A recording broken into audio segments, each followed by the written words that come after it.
신약 성경의 첫 책으로 우리가 알고 있는 마태복음에 보면 모든 말씀이 귀하고 특별합니다만은 마태복음 5장, 6장, 7장을 산상수훈이라고 칭하는 것을 들으셨을 겁니다. 특히 예수님이 제자들을 산 위에 부르시고 그들에게 하나님 나라 백성의 새로운 생활 방식에 대하여 가르치셨습니다. 천국 복음을 듣지만 그 복음이 뜻하는 바는 천국 백성으로, 하나님 나라 백성으로 새로운 삶의 방식, 가치관, 그리고 미래를 향한 목적을 가져야 된다는 거죠. 산상수훈과 병행된 내용이 누가복음에도 기록되어 있습니다. 그런데 마태복음에 비해서 누가복음은 분량이 4분의 1 정도에 불과합니다. 누가복음은 다시 말하면 하나님 나라 백성이 행해야 할 생활 방식을 축약하여 제시했다라고 볼 수가 있겠죠. 마태복음 5장, 6장, 7장 내용을 여러분 다 기억하기도 하고 부분적으로 기억하시겠습니다만은 그 중에서 하나님 나라 백성이 실제적으로 잊어서는 안 되는 4가지 중요한 주제에 대하여 누가복음은 기록하고 있습니다. 마태복음의 산상수훈, 즉 산에서 가르친 주님의 말씀이라고 하는 것에 비해서 누가복음은 모여든 사람들이 평지에 있었기 때문에 평지설교라고 칭하기도 합니다. 그 대상은 예수님의 제자들뿐만 아니라 도처에서 모여든 사람들이라고 합니다. 온 유대와 예루살렘을 비롯하여 먼 이방 땅에서 사람들이 모여들었습니다. 예수님의 말씀은 특별하다고, 서기관과 바리새인과 달리 권위가 있다고, 예수님이 행하시는 기적은 우리가 지금까지 보지 못했던 놀라운 기적이라고 사람들이 소문을 듣고 입에서 입으로 전달하게 되지요. 그래서 예수님을 만나려고, 예수님의 말씀을 들으려고 사람들이 모여들었던 겁니다. 그 열정이 얼마나 특별했을까요? 여러분, 우리가 주님을 생각할 때마다 가장 중요하고 필요한 것은 이와 같은 열정일 것입니다. 이 열정은요, 오늘이 나에게 처음이자 마지막 기회가 될 수 있다라고 하는 그러한 마음의 갈급함에서 나오는 거지요. 내일 기회가 있고 일주일 뒤에 또 다른 기회가 있고 아무 때나 내가 원하면은 주님을 만나고 들을 수 있다면은 굳이 그렇게 먼 땅에서 사람들이 올 이유가 있겠습니까? 이 열정이라는 거죠. 그 열정을 가진 이들을 주님 바라보시면서 평지에서 말씀을 전하시는데 마태복음과 달리 내용을 축약해 놓았습니다. 4가지의 주제라고 했습니다. 첫 번째 주제는 누가복음 6장 20절에서 26절에 기록되어 있는데 복이 임할 것이다. 화도 임할 것이다. 우리가 경험하게 될 복과 화에 대하여, 복이 있는 사람과 화가 임할 사람의 삶에 대하여 성경은 기록하고 있다라는 겁니다. 여러분 다 복받고 싶어 하지 않습니까? 예수님 잘 믿으면 복받고, 신앙생활하면 안 되는 일도 잘 풀리고, 어려웠던 것들도 다 해결되고, 아프지 않고 장수하고 집안에 평안이 임한다. 참으로 좋은 일이고 기쁜 일일 것입니다. 그런데 실제를 보면요, 가난할 수도 있고 굶주릴 수도 있고 애통한 일을 겪기도 하고 병에 걸리기도 한답니다. 내가 잘못한 것이 아닌데 어떠한 예기치 못한 일로 인하여서 낙심이 찾아올 수도 있을 것입니다. 그런데 성경은 이렇게 말합니다. 그럴지라도 하나님 나라 백성에게는 복이 임할 것이다. 세상에서 가난하고 슬퍼하고 멸시받아도 하나님은 그의 백성을 기억하시고 복 주시길 원하는 아버지라는 겁니다. 예수님을 따르는 이유 때문에 사람들로부터 미움받고 배척당하고 모욕을 당할지라도 그로 인하여 실족하거나 걱정하지 말라고 말합니다. 왜냐하면 하나님께서 그의 자녀, 그의 백성을 위한 상급을 하늘에 준비하셨고 그들을 위로해 주신다라는 것이지요. 하나님이 주시는 위로, 하나님이 예비하신 상급, 그것이 우리를 위한 놀라운 복인 줄 믿으시기를 바랍니다. 저는 이 말씀을 묵상을 하면서 12년쯤 됐지요. 그때 일이 기억이 납니다. 우리 교회가 삼성교회라는 이름으로 신앙생활을 쭉 해오다가 12년 전에 더드림교회라는 이름으로 개명을 했습니다. 그러면서 성도들에게 기도하며 교회 이름을 한번 좀 내보시라고 그렇게 광고를 한 적이 있고요. 그때 계셨던 분들이 많지요. 77개 이름이 들어왔습니다. 여러 가지 이름을 놓고 기도하다가 결국은 하나님께 더 헌신하는 교회, 하나님이 주신 꿈을 품고 나아가는 교회, 더드림 교회로 선정을 했습니다. 근데 그 77개 중에서 한 교회가 굉장히 독특한 이름이 있었습니다. 이름하여 상큼교회. 듣기만 해도 상큼하지 않으세요? 기분이 좋게 되는 그런 이름이잖아요. 이름을 내면서 그 이름의 뜻과 이유를 써라고 했더니 상큼교회를 내신 분이 밑에 이렇게 썼어요. 하나님 나라의 백성은 하늘에서 상이 큼이라. 상큼교회. 가난한 자에게 복이 있나니, 애통하는 자에게 복이 있나니, 의를 위하여 박해받는 자에게 복이 있나니. 여러분, 복에 대한 얘기를 하면서 그 앞에 내용을 보면은 복받을 상황이 아니에요. 그러나 하나님을 경외하고 끝까지 견디고 인내하며 주님 나라 백성의 이 소망을 가지고 사는 이들에게는 주님이 예비하신 상이 큼이라. 하나님이 함께하는 바로 그곳에 주님의 복이 임한다는 약속의 말씀을 선언하셨습니다. 뿐만 아니라 화가 임할 것이라고, 불의한 방식으로 부를 축적하고 세상의 칭찬에 연연하는 사람들은 이미 세상에 사는 동안 받을 것 다 받았다는 겁니다. 누릴 것 다 누렸다는 것이지요. 그런데 그 누린 거 멈추지 않고 하나님이 마치 없는 것처럼, 하나님 없이도 우리는 충분히 행복할 수 있고 하나님의 도움 없이도 우리는 충분히 장수하고 기쁨을 누릴 수 있다라고 생각하며 사는 이들에게 화가 있을 것이다. 그 화는 무엇입니까? 하나님이 함께하지 않는다는 그 자체가 화 아니겠습니까? 지금의 웃음과 기쁨이 슬픔과 애통함으로 변하는 화가 임할 것이다. 주님이 첫 번째 강조했던 주제는 하나님이 주시는 복이 있고 화가 있을 것이니 하나님이 주시는 복을 마음껏 누리며 그에 합당한 삶을 살라고 요청하시는 겁니다. 두 번째 주제는 다른 주제에 비해서 상당히 많은 분량을 할애했습니다. 누가복음 6장 27절에서 36절에 기록되었는데 내용은 원수를 사랑하라 라는 주제입니다. 수많은 내용들이 있지만 하나님 나라의 백성의 새로운 삶의 방식 두 번째는 원수를 사랑하라. 원수에게 보복하지 말고 너를 미워하는 자들에게 잘 대해주라고 하십니다. 저주하는 자를 위하여 축복하고 모욕하는 자를 위해 기도하라고 말씀하십니다. 한쪽 뺨을 치면 다른 쪽 뺨을 내놓고 겉옷을 빼앗아가고도 모자라 속옷도 달라고 얘기하면 거절하지 말고 주라는 거지요. 여러분, 만약에 주님 말씀처럼 이렇게 한다면은 세상 천지에 이런 바보가 어디 있겠습니까? 나를 미워하는 사람을 축복하고 기도하라고요? 나의 원수를 내 뺨을 치고 나를 어렵게 만드는 사람에게 더 많은 것들을 나누어 주라고요? 말은 아름답고 좋아 보이지만 어떻게 이런 행동이 가능하겠습니까? 일상적으로 우리에게 잘해주는 사람 가까이 갑니다. 여러분, 내가 어디를 가는데 누군가가 나를 보고 손을 흔들며 반가워하고 뛰어와서 얼싸안고 좋아한다면은 그 두 사람의 관계는 친한 관계임에 틀림이 없습니다. 잘 모르는 사람에게 그렇게 되면은 신고당합니다. 모르는 사람이 와서 막 안고 막 그러면은 이상하잖아요. 내가 그렇게 행복을 느낍니다. 누군가가 나를 알아주고 나에게 잘해주면은 그 사람은 나와 가까운 사람이라고 할 수가 있지요.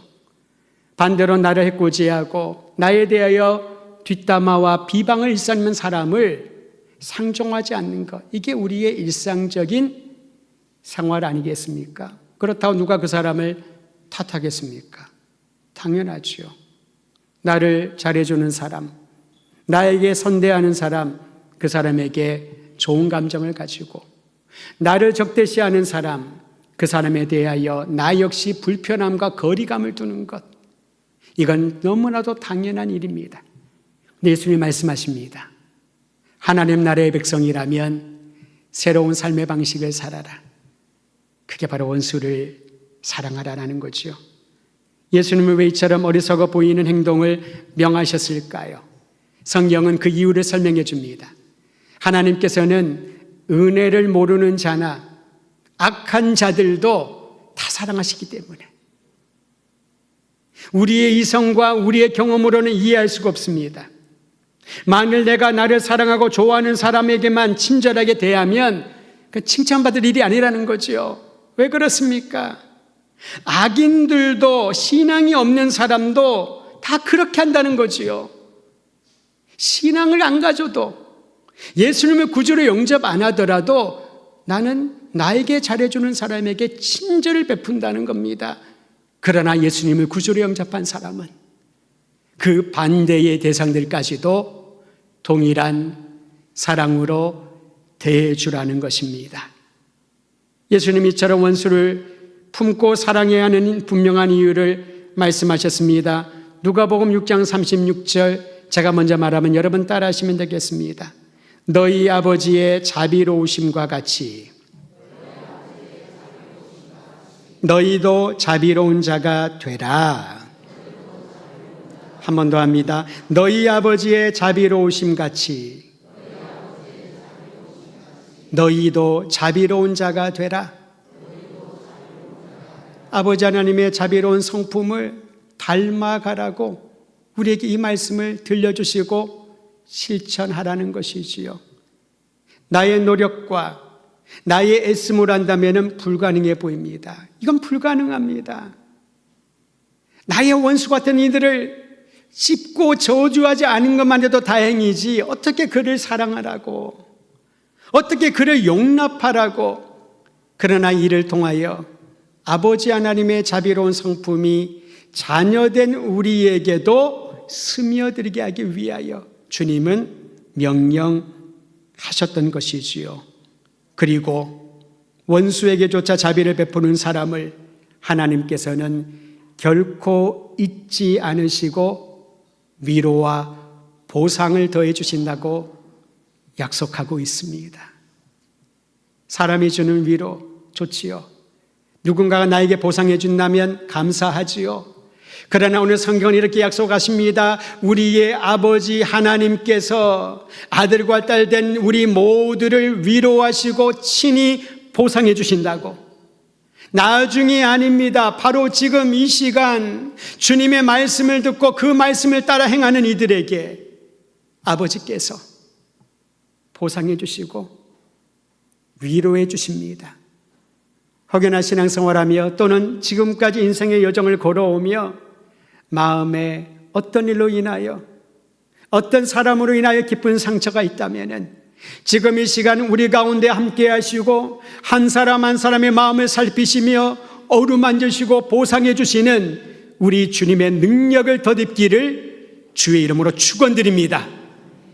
세 번째 축약된 세 번째 주제가 있습니다.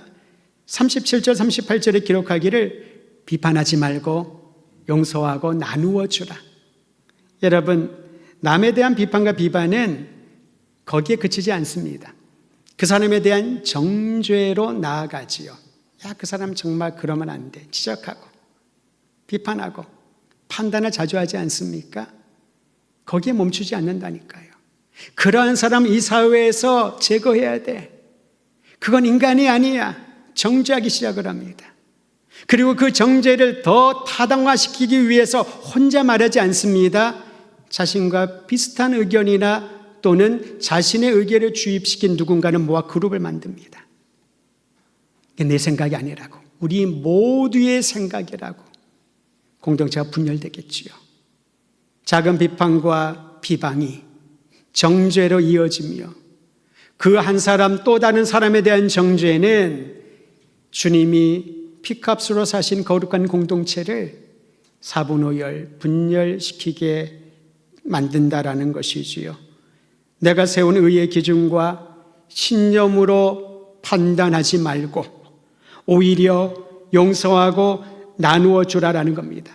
특히 내가 다른 사람을 저울질할 때에 나 역시 저울질 당한다는 것을 잊지 말라고 도전합니다. 사랑하는 성도 여러분, 이 세 번째 주제를 우리의 삶에 날마다 적용하면서 살아야 하나님 나라 백성의 백성다움의 삶을 보여줄 수 있을 것입니다. 네 번째로 예수님께서 말씀하신 평지설교의 주제는 39절에서 45절까지 기록되어 있습니다만은 요약을 하면 자신을 살피고 선한 열매 맺는 일에 힘쓰라라는 것입니다. 열매를 보면 그 나무의 상태를 알 수가 있거든요. 아무리 멋져 보이고 아주 청청해 보이는 나무라더라도 정작 맺어야 될 열매를 맺지 못하고 열매를 맺긴 맺었는데 그 맛이 제대로 익혀지지 않으면은 그것은 나무의 상태가 좋지 않다는 것을 보여주는 것이지요. 나무에 집중하라는 겁니다. 그 나무가 맺을 열매에 집중하라는 것이지요. 우리가 선한 열매를 맺는 나무인 주님 안에 거하고 있는가 자신을 살피라 라고 말씀하고 있습니다. 이 네 가지의 말씀을 여러분 다시 한번 마음에 새기시길 바랍니다. 그러면 예수님의 말씀을 들은 우리는 이제 어떻게 해야 되나요? 오늘 거기에 대한 결단이 있어야 됩니다. 포기하는 용기라는 책을 쓴 이승욱이라는 분이 있는데 이분이 쓴 글 중에 하나를 제가 인용하여 여러분에게 나눕니다.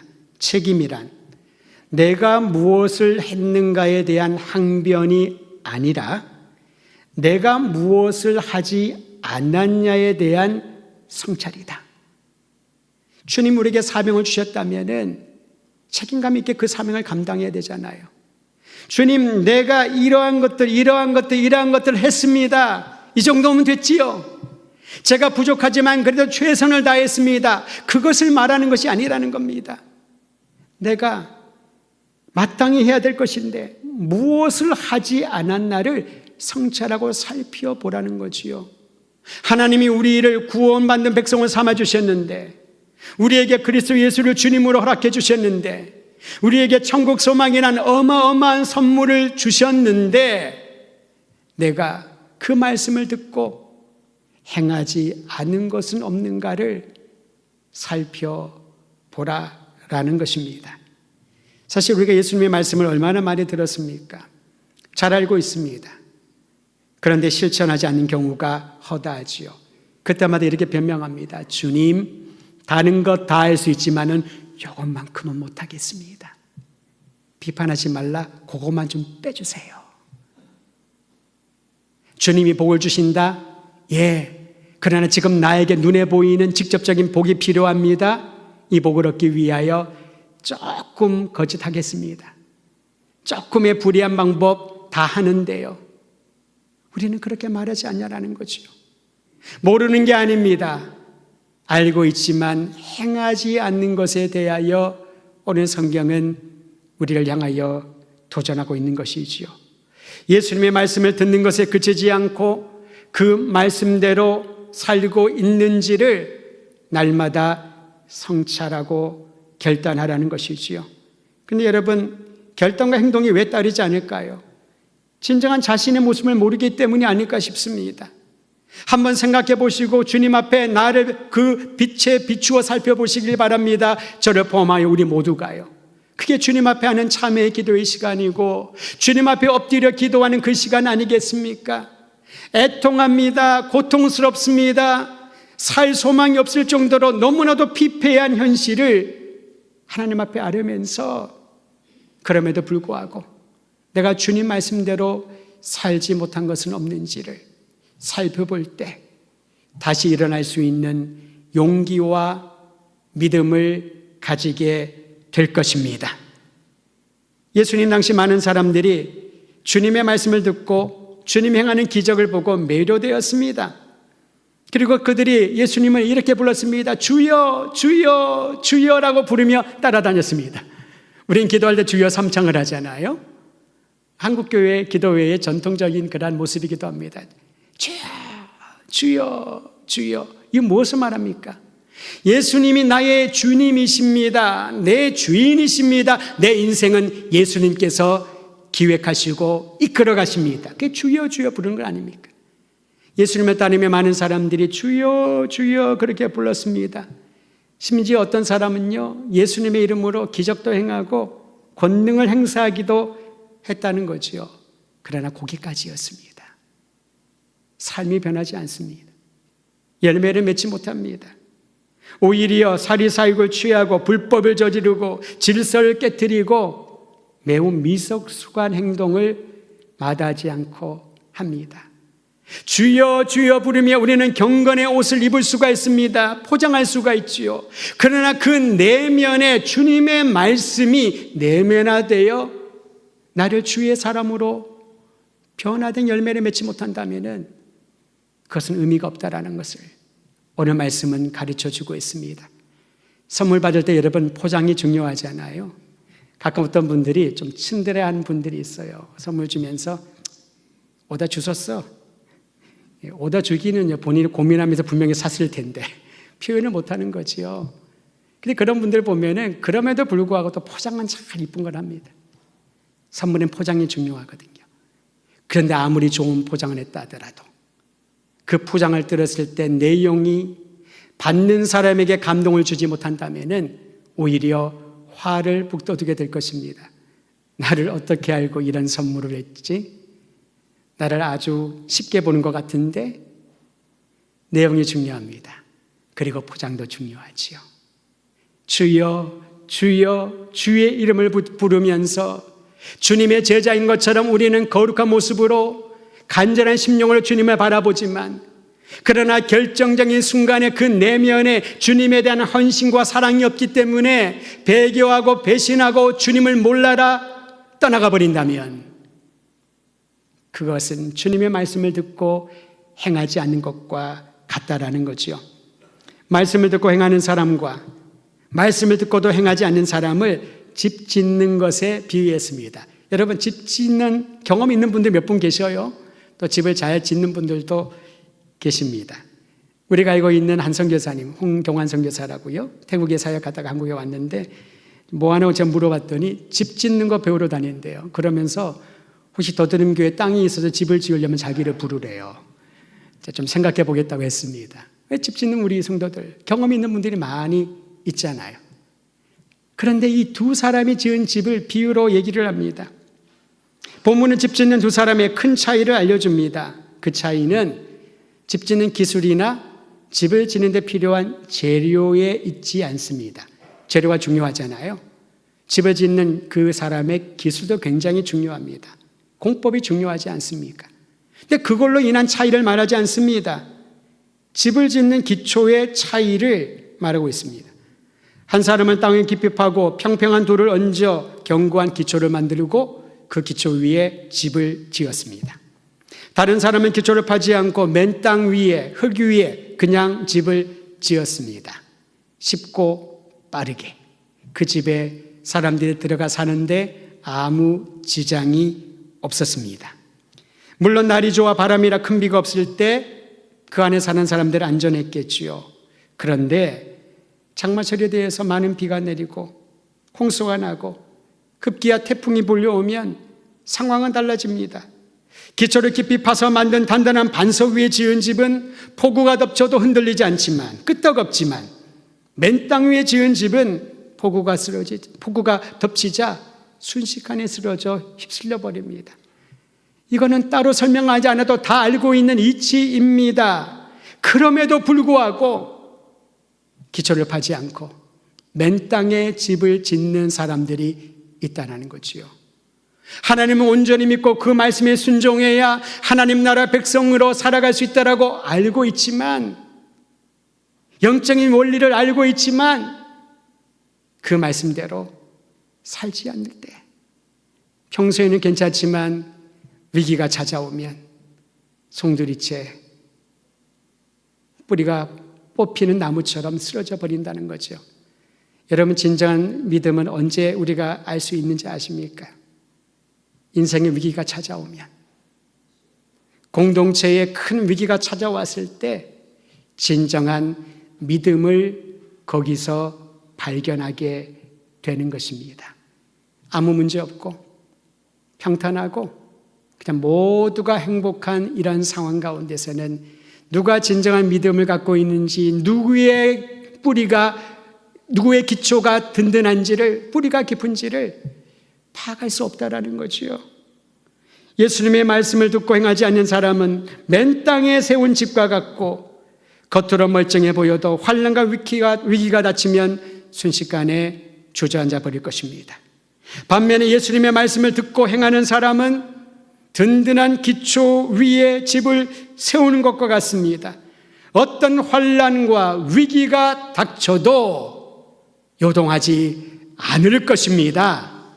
그럼 우리가 주의 말씀을 들으면 이제 그 말씀대로 살아가는 것이, 행하는 것이 주님의 집의 기초를 든든히 쌓는 것입니다.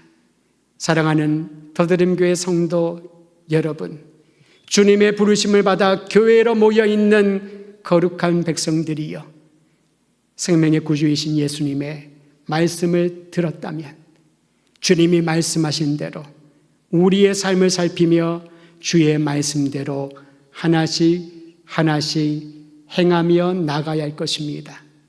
그래야 하는 과정 가운데 살아계신 성령께서 우리의 생각을, 마음을 변화시켜 주시고 하나님 나라의 DNA를 장착할 수 있는 은혜를 주시고, 그 영적인 DNA는 우리의 다음 세대와 주변의 모든 사람들에게 흘러 넘쳐서 이 땅에 하나님 나라의 아름다운 법을 드러내게 될 것입니다. 주의 말씀을 듣고 그 말씀대로 행하는 우리의 남은 생애가 되기를 간절히 소원하며, 주님과 동행하는 복된 하루 한 주간 남은 생애 되기를 주의 이름으로 축원드립니다.